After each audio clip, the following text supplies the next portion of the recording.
안녕하세요, 팀TV입니다. 최근 많은 분들과 베트남 국제결혼에 대하여 상담을 하고 있는데요.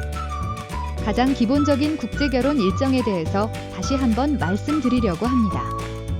몇 시에 출국하느냐에 따라서 일정이 달라지기도 하는데요. 기본적으로 맞선 시작을 기준으로 1일차라고 정리하겠습니다. 1일차의 시작은 보통 아침 항공편으로 점심쯤 도착하셔서 당일에 바로 맞선을 시작하거나 전날 늦은 항공편으로 오시면 다음날 아침부터 맞선이 시작되는데요.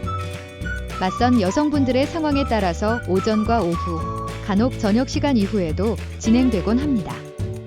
하지만 첫날 맞선에서 매칭되시는 경우는 많지 않은데요. 신랑님들께서 국제 맞선을 처음 경험하시다 보니 맞선에 적응하시는 시간도 필요하며 그 자리에서 바로 결정하시는 것도 쉬운 일은 아니죠.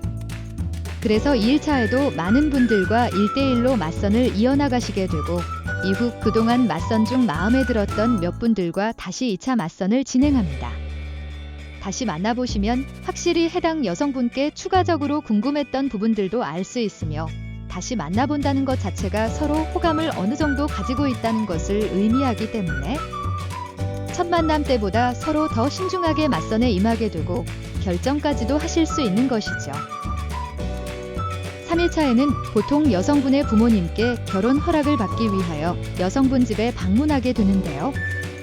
베트남에서도 누군가의 집에 방문할 때는 과일을 선물하는 것이 관례입니다. 물론 추가적으로 신랑님께서 따로 더 준비하시는 경우도 있죠. 부모님께 허락을 받으면 여성분과 함께 잠시 병원에 들려서 간단한 검사를 받고 결혼식에 사용할 반지 디자인과 사이즈도 맞춰보셔야 합니다. 3일차는 부모님께 허락을 받고 결혼식을 준비하는 과정이라고 생각하시면 됩니다. 4일차에는 웨딩 사진을 촬영하고 결혼식을 진행하게 되는데요. 결혼식의 전체 과정은 한국에서와 마찬가지로 결혼 당사자들에게는 정신없는 하루가 되곤 하죠. 결혼식이 끝나면 가족분들을 배웅하고 신부님과 첫날 밤을 보내시게 됩니다. 5일차에는 신혼여행을 가시게 되는데요. 일반적인 코스의 여행지도 있지만 신랑 신부님의 성향이나 날씨에 따라서 신혼여행 일정이 달라지기도 합니다. 6일차에는 데이트를 조금 더 즐기시다가 한국으로 귀국하시게 되는데요. 이런 일정 자체가 무조건 6일 일정으로 진행되는 것은 아닙니다.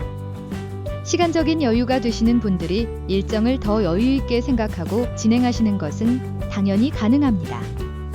하지만 시간적인 여유가 안 되시는 경우에는 2일차 저녁에 부모님께 허락을 받고 3일차 오전에 결혼 준비를 해서 오후에 결혼식을 올리거나 아침 일찍 신혼여행을 갔다가 밤 12시경 항공편으로 한국에 돌아오시기도 하죠. 이러한 방법으로 하루나 이틀 정도의 시간을 줄일 수도 있으며 간혹 그것도 힘든 상황의 신랑분들께서는 1차 방문에서 맞선과 부모님 허락까지 진행하시고 2차 방문을 통하여 결혼식을 진행하시기도 합니다. 결국 가장 중요한 부분은 자신이 결혼을 결정할 수 있는 여성을 언제 만나느냐에 따라서 전체 일정 자체가 달라질 수 있다는 것인데요. 그렇다고 해서 성급하게 결정을 하시면 안 됩니다. 그래도 다시 한번 만나보시고 결혼을 결정하셔야 하죠. 이상 팀TV였습니다. 감사합니다.